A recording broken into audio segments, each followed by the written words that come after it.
So even though that we're supposed to start in the place that we stopped in Torah Memvav Likutei Moran, we're going to jump today a little bit to Torah Samech 65. And over there, Rabbeinu is bringing that story. That's the beginning of how David HaMelech came down to the world. Is from that wonderful, holy, pure relationship of Ruth and Boaz. That they were the grandparents of Ishai, of David himself, of Ishai Avi David, the father of David. And so Rabbeinu is bringing that story, and then Rabbeinu is immediately after bringing that story, he's opening the curtain, just revealing the secrets. So, you should know.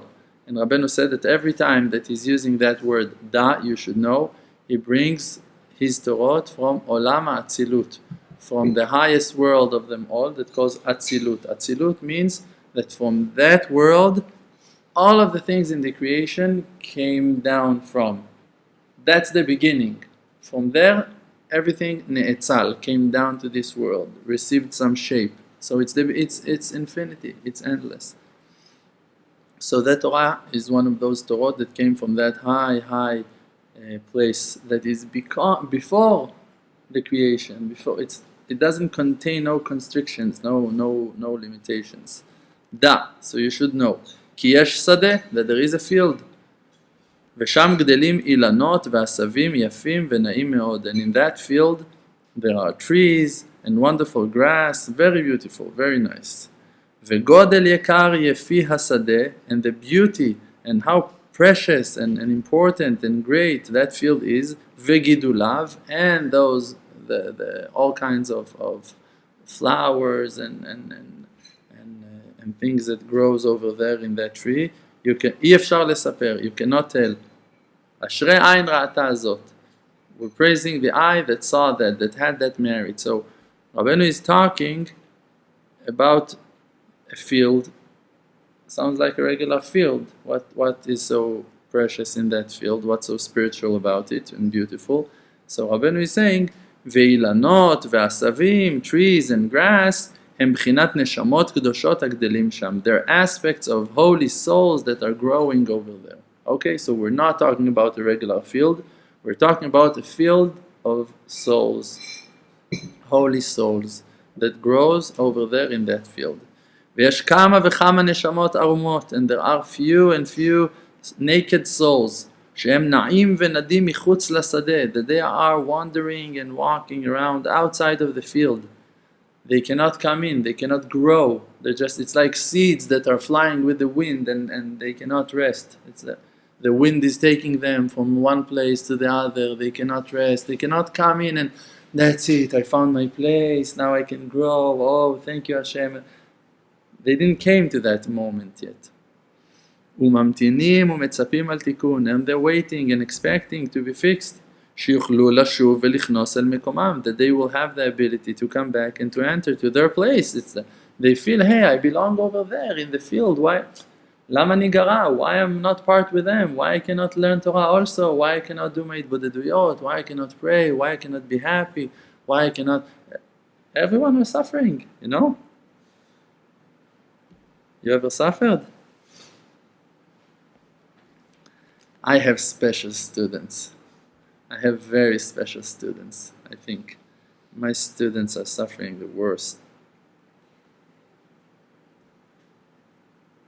Maybe look for a different rabbi.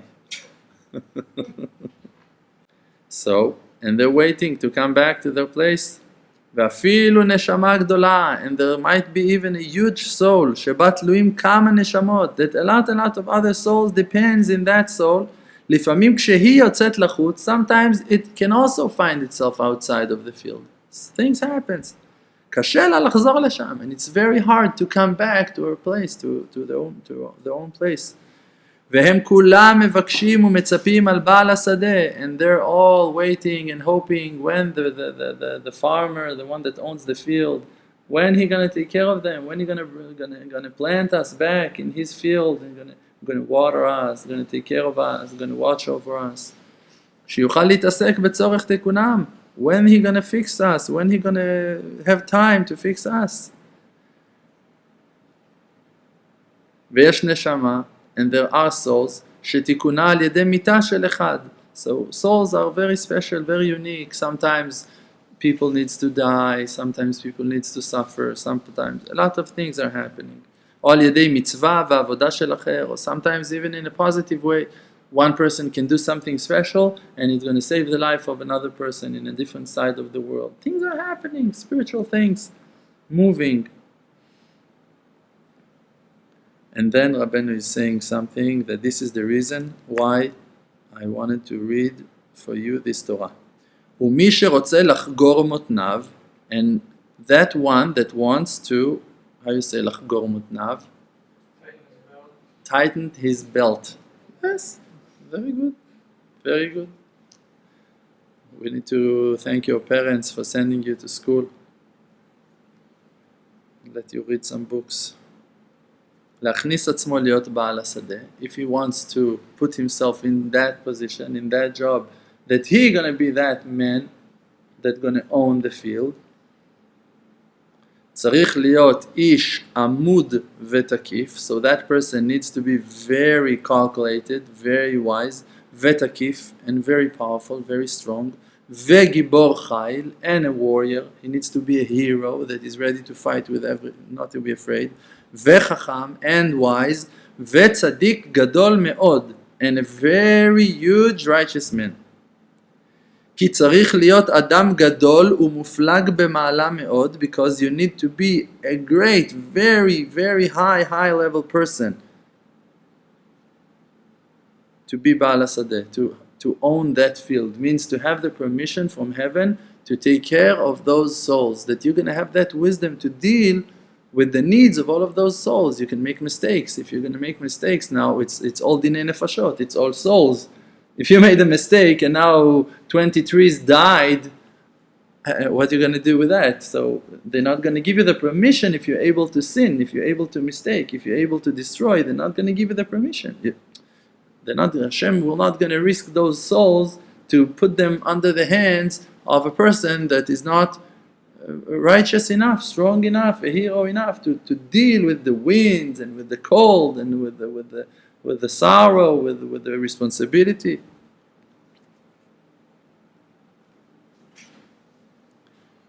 ויש אחד, and there is a person, can be one person. Shalom Aleichem, welcome. Where have you been? You've been to the US? ויש אחד, and there is one, שאינו יכול לגמור העניין, כי אם מיתתו, that he cannot fix the whole thing of taking care of all of those souls, just only if he's gonna die. This verse is answering to us on the explanation on all of the righteous people that passed away until today. Moshe Rabbeinu, he had to die. Rabbi Shimon Bar Yochai, he had to die. Ari HaKadosh, he had to die. All of them. Rabbi Nachman of Breslev, he had to die. The Baal Shem Tov HaKadosh before, also, he had to die. They couldn't complete their responsibility for the souls without going back to heaven. That was part of their way to take care of their souls.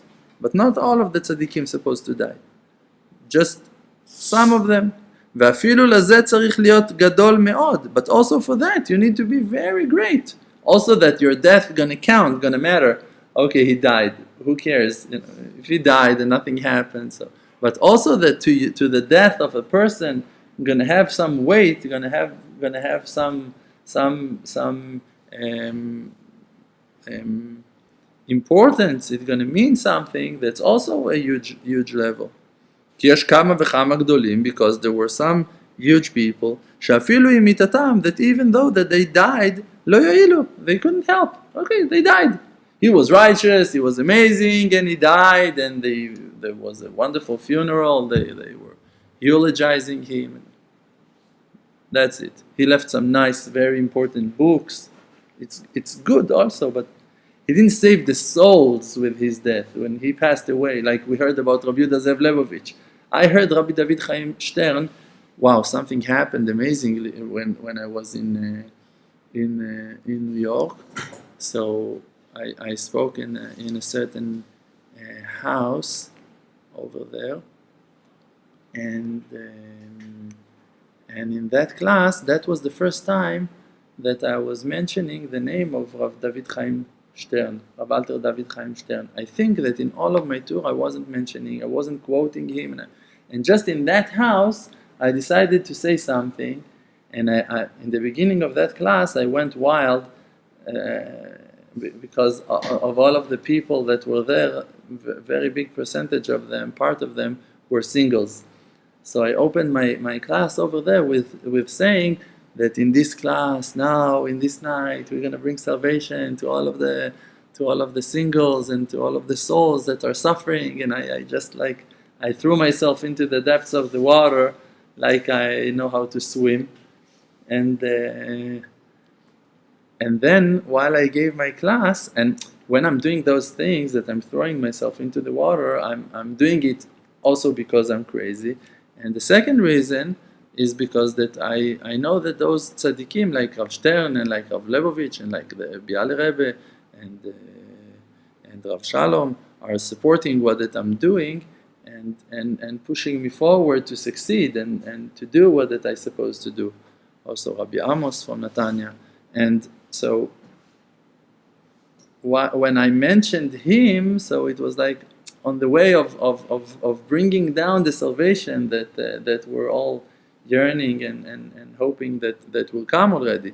So I mentioned his name over there. In the end of the class, the Baal Habayit came to me and showed me a picture of Rav Stern, and he told me, "Can you recognize the place that this picture been took?" So I was just looking to the back. He told me, "Look to the back," and Rav Stern was staying in that house and gave classes and was praying in the exact place that I was talking. So it's just like Hashem woke me up, like the schut of being a messenger of those tzaddikim is opening the path for you, really, to bring down salvations. I believe in that completely.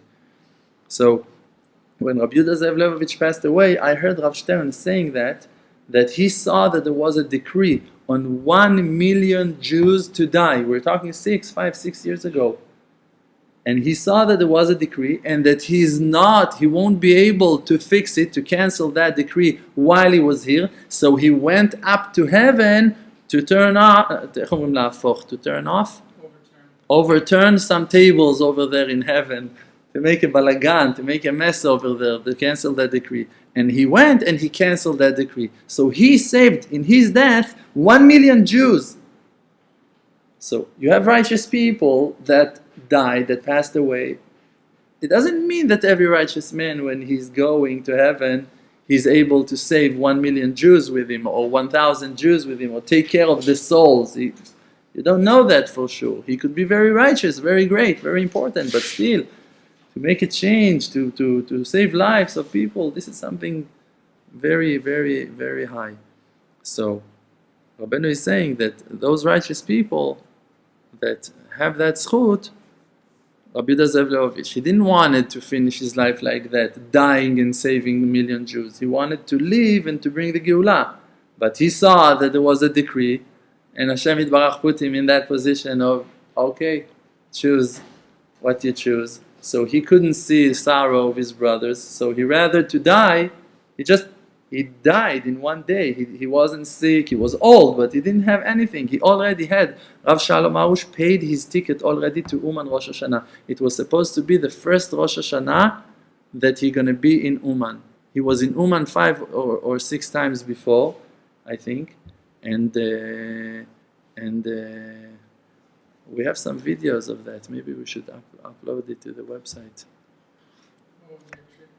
Not my trip. It was once before I went, but we have Rav Yehuda Zev Levovich videos in Uman over there, and that's it. So he had plans for the future. He was supposed to go to Uman Rosh Hashanah in that year, but instead he chose to die and to go back to heaven and to cancel that decree, and that's it. Rosh Hashanah is a wonderful day. Rosh Hashanah is canceling all judgments. So he passed away in Kaf Zayin Be'elul, 3 days before Rosh Hashanah, if I'm not wrong. It's Zach Elul. Zach, it means pure. 27, and the numeral value 27, Kaf Zayin is Zach, it's pure. So he just went to cancel that decree. So there are righteous people that even when they're dying, they are not able to benefit to other people, to help other people with their death. רק אם יש אדם גדול מופלג במעלה מאוד מאוד, just only if there is a person that is so huge, יכול לגמור מה שצריך, so he can be able to accomplish everything that he needs while he's still alive. כי הרבה ייסורים ודברים קשים עוברים עליו, because a lot of suffering and hard things are going through on that person. אך על ידי גדולתו ומעלתו, but by his greatness and his huge level, עובר על כולם, so he's able to go through all of those sufferings. And we need to understand, במקום גדולתו, it's written in the place of his greatness, there you can see his humility, how humble he is. His greatness is not how he controls and knows how the movements of the stars, and he knows all of the books by heart. It's how humble he is. Moshe Rabbeinu is not being praised on Moshe. We're not going to say a gaon, a gadol, a muflag b'ma'ala. We're not going to praise his genius. Adrabah, it's written on him that when he saw Rabbi Akiva lecturing, talking, so Moshe Rabbeinu himself had chalishut adat. He went weak. He said, "Whoa, Rabbi Akiva is so greater than me. He's so much wiser than me." Rabbi Akiva, he came 1,000 years after you. Who is Rabbi Akiva compared to Moshe Rabbeinu? How can you compare? In the way of limud, Moshe Rabbeinu wasn't so. I'm not saying that compared to us. We don't know the number of our shoes. We don't know how to spell our name. We don't know. We don't know who we are. For sure, Moshe Rabbeinu was a genius. He was beyond. But there were people that you can understand that maybe were even wiser than him, more talented than him, had a better memory. It's written on Moshe Rabbeinu that he forgot some halachot. He forgot few halachot. So, when he chose the path of his life, he wasn't choosing the path of sitting and learning Torah. I remember that once I came to Rav Shalom and I told him that I'm, Baruch Hashem, going through wonders in my life. So he told me, "What do you want? You chose that path." So I told him, "What do you mean?" He said, "To Rabbeinu HaKadosh, Rabbeinu had two kinds of students. One of them was Rabbi Aaron Breslev, the Rebbe of Breslev, that he lived all of his life with honor and with respect and in wealth, and he was a rabbi for his community, and everyone were respecting him and honoring him, and he didn't lack a thing in his life, and he was very righteous, very pure. But Rabbi Natan, all of his life he suffered. All of his life his students were fighting with him, and he found himself almost all alone, only with 5 people in the end. And people tried to kill him. Twice they tried to kill Rabbi Natan, throwing stones into his house and telling about the police, the Russian police. It's not like they would execute him, or wanted to say that he's a rebel under the Tsar, and crazy. And so Rav Shalom told me, because Rabbi Natan chose the path not of being a Talmid Chacham. He was a genius, he was learning everything, but that wasn't his main reason for his Avodat Hashem. He was going to save the souls of Bnei Israel, to be Mikarev Rechokim. So Rav Shalom told me, you chose to be like Rav Natan. So what do you want? You can choose to be like Rabbi Aaron. Go every day to yeshiva, sit and learn Torah. I'm promising you, no one's going to bother you. No one's going to talk to you. Everyone's going to respect you, going to love you, going to admire you. You're going to have money. You won't lack a thing. But you chose to be like Rabbi Natan, so there's nothing to do. Moshe Rabbeinu, the same. Am Yisrael were blaming Moshe Rabbeinu. Every man in Am Yisrael was suspecting Moshe Rabbeinu to hide with his wife. That Moshe Rabbeinu was hiding with his wife. Can it be? So Moshe Rabbeinu took out his tent from the camp of Israel and went to sit outside of the camp. All of Am Israel in the camp, they're holy, and he's with the leprosy, with the people, the impure people outside of the camp, with them, that people will see that he's not hiding with no one. Moshe Rabbeinu was going and talking to everyone, cheering everyone up. So everyone, oh, he was talking to my wife, he was talking to my wife. Without Moshe Rabbeinu, you wouldn't have your wife. Your wife already would drop you. Your wife would divorce you. Moshe Rabbeinu is the only reason you have Shalom Bayit. Moshe Rabbeinu is going. I spoke to a person in New York. So after we spoke, so he told me, but it was very hard for me that you told me that my wife, she looks good. I told him, listen, brother, do you think that I care about how your wife she looks? I told you, don't lose your wife. You're 2 legs outside of the house already. Maybe 1 finger is still in the house. She's about to kick you out from the house. I gave you reasons for you to understand that it's worthy for you to invest your powers in your house. So, by the way, I mentioned to you that your wife, she is also beautiful. I never saw your wife. I'm not looking at your wife. I couldn't care less about how your wife looks. I'm just here with you. It was maybe 12:30 at night, and I'm talking to the person outside of his house, and I know that he's about to that's it. His wife already decided she's kicking him out of the house. And I told him, don't lose your house. You have a beautiful family, your wife. So I told him, listen, I made a joke. I hope he got the message. I told him, even Aaron, he was. Maybe I'm not going to tell you everything. Maybe I'm not supposed to tell you everything I'm going through in my life. Maybe I'm going to change my way. I'm going to be a kosher Eid. I'm going to take Rabbi Nachman of Breslev's Shita. I'm going to go learn Torah a little bit. What do you say, Obi? You'll come with me? You're coming?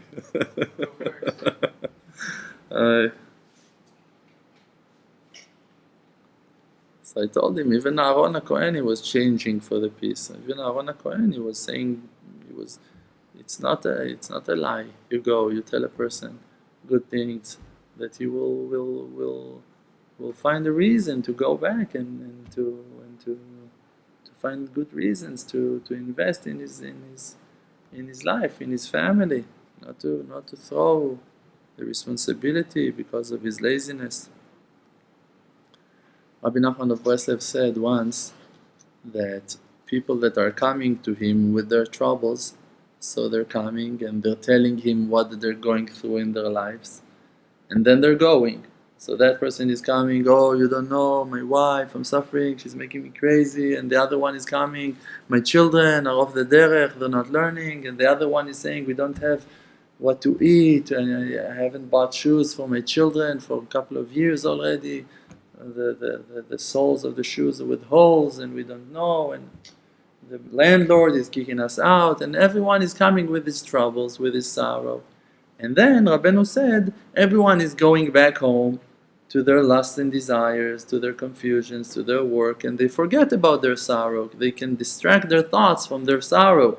He is buying a beer on his way back home, and that's it, and he's okay with it. It's already okay. He's going and making a nice meal. His wife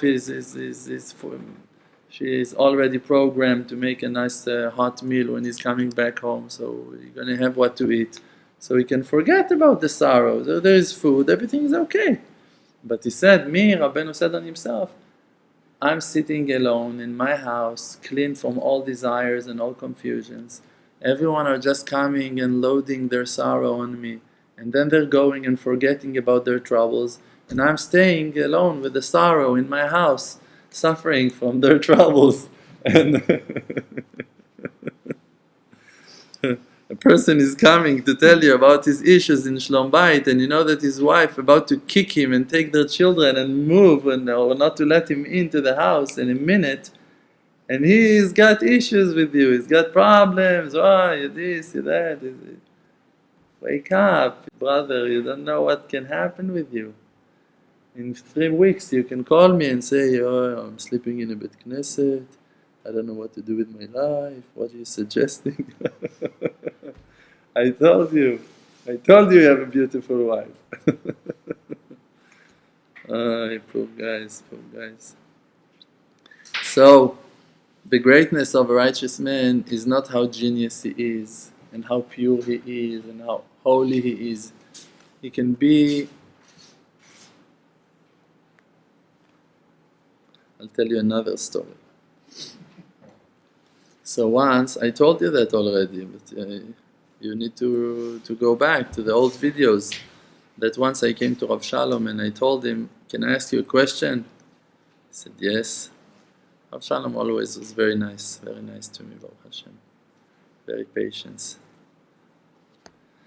So I told him, "Can I ask you a question?" He said, "Yes." I told him, "Isn't it the truth that if I would be the student of any other one of the rabbis in the world, of the holy rabbis, let's say of Rabbi Aaron Mibels, or the Noam Elimelech, or the Baal Shem Tov, or the Jose Milublin, or the Magid Mimezrich, or the Lubavitcher Rebbe, or the Baal Tanya, or no matter who of those huge tzaddikim, isn't it the truth that I would be already one of those names? I would achieve those levels also to be one of the greatest?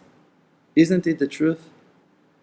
And now, just to make my point, isn't it the truth that the only reason that I'm stuck in the place that I'm stuck, like that I am right now, is because that I'm your student and not no one else? So he was very happy with my question, and he said, "Yes, you're right." And then he told me, what that you just said right now, Rabbi Yehuda Zev Lebovich told me the same thing about myself. What that I said about myself, that I'm stuck in a certain level from a reason, a good reason, that I'm Rav Shalom's student. The same thing Rabbi Yehuda Zev Lebovich said to Rav Shalom about Rav Shalom himself. Why Rav Shalom himself is stuck in a certain level and cannot climb above that level. And there is a good reason for that. There's a purpose, there's a meaning for that. So what Rabbi Yehuda Zev Lebovich said to Rav Shalom, he told him that the gate of Teshuva, for people to come in the gates of Teshuva and to enter to the world of Teshuva, is very heavy. And because that it's heavy, it always wants to go down and to close. And then when people will want to go into the gates of Teshuva, they won't have the ability because the gate will be closed. So HaKadosh Baruch Hu is taking people that, like Rav Shalom, like me, that they have a very strong power of will, desire to complete their Teshuva, and they don't understand even the meaning of the word despair. Yeush, it's not part of their language, it's not in their vocabulary to give up. It's not. They don't have it in their program. They will always going to come back. Even if they will die, they will come back from the dead to complete what did they miss. It's like they're not going back, those people. So he's choosing people like those that, and he's waking up their will to do tshuva, means to get into those gates of tshuva. And then, in the moment that they are under the gates of Teshuva, HaKadosh Baruch Hu just is gluing their feet, their legs to the ground, and they're stuck over there, before being able to enter to the gates of Teshuva and to be a complete Baal Teshuva, and just they're stuck over there. And because they're so stubborn, so they're holding the gates of Teshuva open. And then all of those people that don't have the power of the will to open the gates of Teshuva and to enter by themselves, it's too heavy for them, they're entering by the way while those tzaddikim are holding the gate open. Those tzaddikim are holding the gate open, and thousands of people meanwhile are, oh, it's so nice, and that's, you find yourself in yeshiva, 1 year, 2 years, 3 years in yeshiva, and you see yourself that you're in the same level, and nothing changed with you, and you see everyone are getting married, and everyone are finding their parnasah, and finishing masechtot, and having children, 5, 6 years, you see avrechim, that person already doing Simcha, and is learning for Rabbanut, and that person already got students, and this and that. And you look at yourself and you say, hey, I'm not moving. What's going on? I'm like neutral. I'm just, digging my own grave here. What's going on? 6 years, 7 years, 8 years, 10 years, and you're in the same position. But you don't understand, and they for sure not wise enough to understand, that all of the reason, all of the merit of them to do Teshuva and to accomplish all of what that they're accomplishing is only because that you're holding the gate for them. And they don't have no effort because you take all of the sorrow on yourself and you're holding the gates open. It's written on Eliyahu Hanavi that when Bnei Nevi'im, the students of the ones that wanted to be prophets, the young students, the young prophets, they saw Elisha, the student of Eliyahu Hanavi, so they told him that they had prophecy, and they told him, your rabbi is going back to heaven today. So they said your rabbi and not our rabbi, means that they thought that they received their prophecy on their own because they were pure, because they were holy. They didn't realize that really they're receiving all of their prophecy from Eliyahu Hanavi. So after whatever happened and Eliyahu went up to heaven, so Elisha received twice as much than Eliyahu because he was his student. He went with him all the way and he didn't back off. And then when he came back, he met all of those young prophets that they lost their wisdom of prophecy and they couldn't prophesize anymore. They were not prophets anymore. They couldn't prophesy. That's it. Why? Because they were kofrim batova. They were ungrateful to Eliyahu Hanavi. They didn't appreciate him enough as their rabbi. Oh yes, he's a. I'll call him a student. I have a student like that I literally saved his life. That person was on his way out from the world, totally, to kill himself completely. And I literally saved that person's life. And that person's mamash, he owe me everything, and I'm not collecting. And that person, he forgot about me, and it's okay. I don't need him. But you see that the person is still suffering, and you see that the person's life is not containing the blessing that it's supposed to contain. Because every other person that went with me and followed my advice, his life been blessed in a complete way. And he's the only one that is still struggling. He's the only one that is still suffering. He's the only one that is... Rav Shalom once said that people that leaves the yeshiva, leaves the Rav, there is a very big complaint on them from heaven. Why you left? And what's the problem? I didn't want to learn over there anymore. So Rav Shalom said, when you're close to righteous people, you receive so much from them that if you choose to go in a different way, so there is a big question on you, how can you drop off so much of Kedusha and to choose something else? So a lot of people, when they leave their rabbi, leave the source of Kedusha, where they received really all of their purity, all of their wisdom, when they're dropping it, so there is a complaint on them, you switched it for what? If you're going to explain that you had a reason to leave, you had to save your life, you had to save your wife, your family, your I don't know what, you went to learn in a higher way, you went to save lives of other people, okay, so maybe you can answer. But if just because you saw that in another place you're going to have a nicer apartment, or you're going to be closer to your parents, I don't know what, or just for your comfort, so there is a complaint on that in heaven. So when people receive their bounty, their spiritual bounty from someone, at least the minimum is that they're going to stay loyal to him and going to have the appreciation. It's written, if a person brings back ra'a tachat tova, bad instead of good, going and talking lashon hara or causing damage to someone that was only good to them, lo tamush ra'a mi beito. Bad things will never gonna stop coming into his house, into his life. If someone made only favors with you, and now you choose to do bad to that person that done only good to you, bad things will never gonna stop coming visiting your house. It's a horrible thing, but what do you want?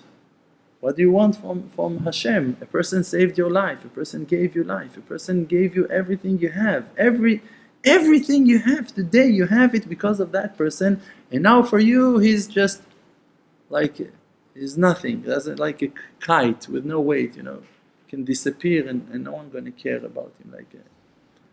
So it's a problem between you to Hashem, not between you to your rabbi. Those are very important things. Very, very important things.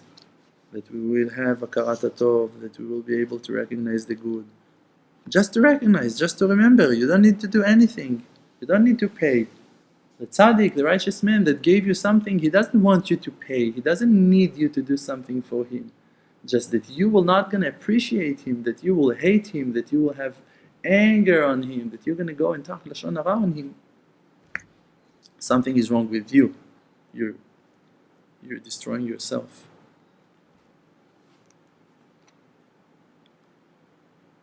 I'm saying those things only because I don't want. I spent a very nice time in Los Angeles with a person, a very good friend of mine, that was hosting me in Shabbat over there, and I told him, I'm warning you and I'm giving you advice only because I care about you. To me, it doesn't matter if now after I'm going to go and do something, my life will stay the same. But if you receive so much good, it's for you. For people it's hard to accept it. For people it's hard to understand. People are always suspicious and suspecting you, and they have bad thoughts.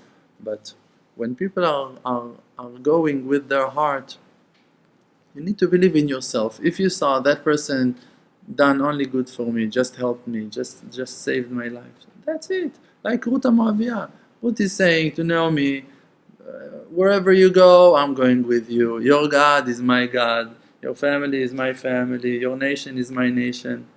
What's the connection? You can go back to your kingship. You can go back to the palace. You're going to be so honored and so respected over there. You're going to be so welcomed.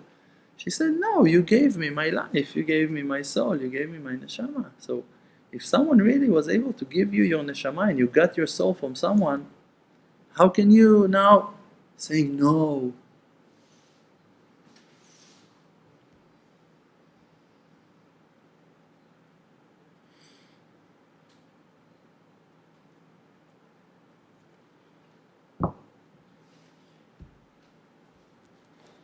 Just trying to do my job here. What do you want? I'm working here in the center. Okay, so the greatness of that righteous man is not how that he knows how to learn and how pure he is.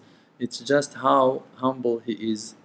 This is how he can be over al kulam, like Rabbi Akiva. That he let the waves. Rabbi Akiva's boat once drowned, and it was on a ship, on a boat, and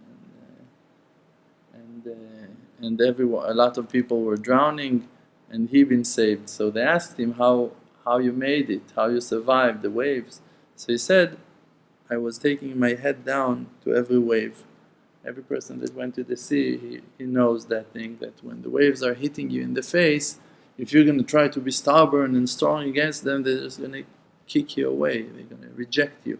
But if you're humbling yourself, you're taking your head down, the waves are going above your head. And it's not such a problem to deal with the waves when you have that humility. So how he can be such a survivor that is holding on and crossing every difficulty, and it's just like nothing happens to him, and he can forgive everyone, and he can forget from the troubles, and to restart, to reborn, to refresh himself again and again.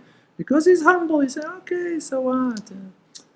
I'm not going to be makpid, I won't be strict now, I won't be angry, I'm not going to fight. It's okay, he had Yetzer Hara. You just accept it. You're humbling yourself. ועושה פעולות השדה כמו שצריך.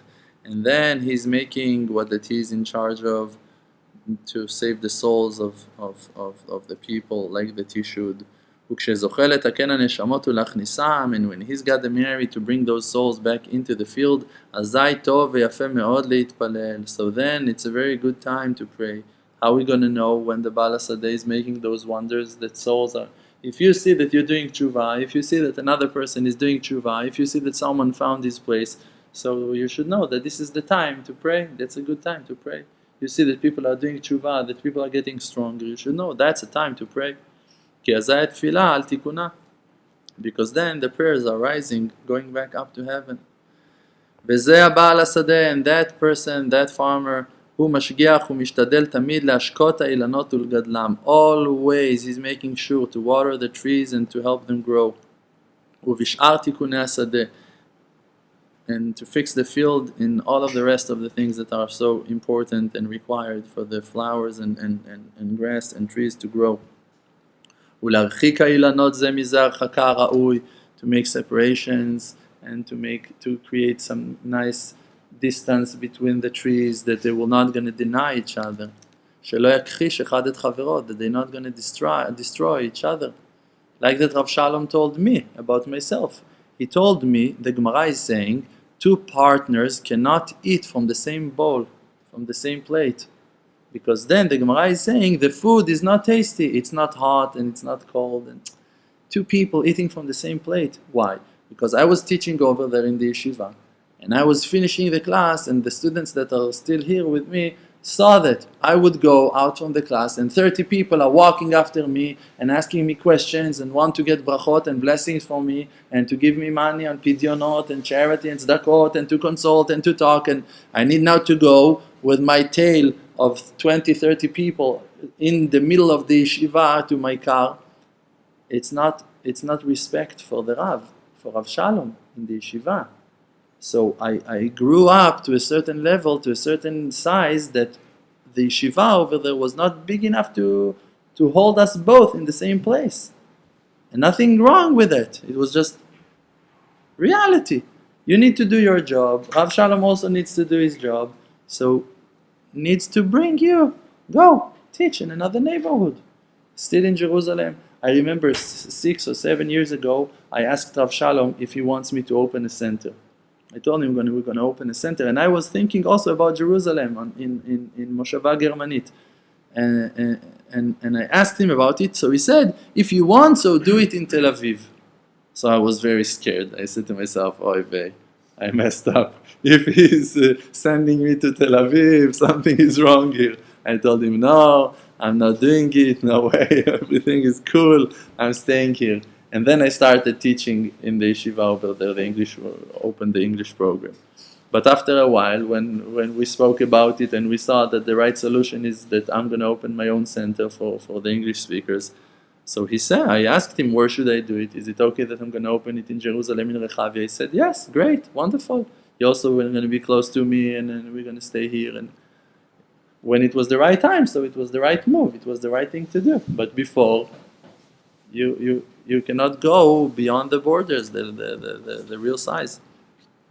ולהרחיק האילנות וכולי, שלא יכחיש את חברו. כי לפעמים צריך להראות למקורב גדול, because sometimes you need to show to a person that is very close to you, הרחקה גדולה, you need to reject him, you need to show him, no, go away from me, and it's for his own use. כדי שלא יכחיש את חברו, because he can destroy others.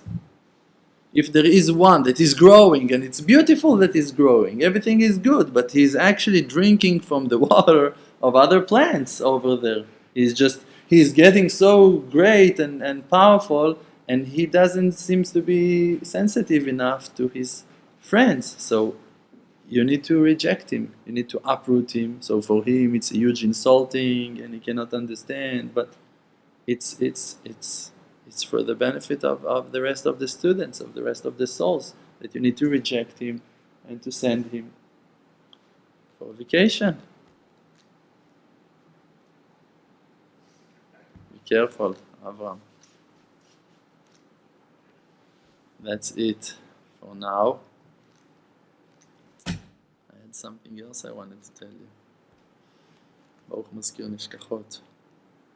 What was that, בורא עולם?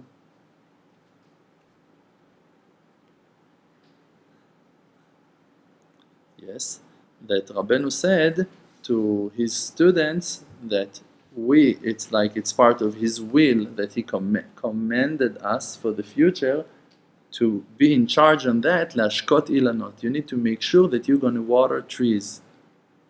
So we have that obligation, even if you're not the owner of the field, even if you're not the farmer, if you're not in charge of, still you need to water souls. You have to wash the world with the water of faith, and to cover the world with words of faith and Emunah and Bitachon, confidence in Hashem, and weiter to bring the Geulah. Chazak u'baruch, thank you very much. That's it, Obi.